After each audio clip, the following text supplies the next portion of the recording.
Exposing the secrets to buying Bitcoin on decentralized exchanges. Get ready to become a crypto pro.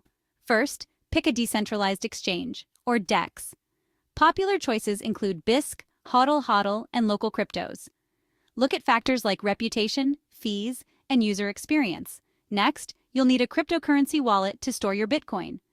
Some popular options are Exodus, Electrum, and Trezor. Got your wallet? Great! Now connect your wallet to the DEX. Look for the Connect Wallet option on the DEX's site and follow the instructions. Easy peasy. Time to place your order. Browse available trading pairs and place your order to buy Bitcoin. Make sure you have some cryptocurrency or fiat in your wallet to trade. Finally, confirm the transaction. Double-check the details, hit confirm, and voila!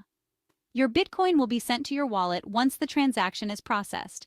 Remember, using DEX can have risks like lower liquidity and security issues. Always do your research before trading.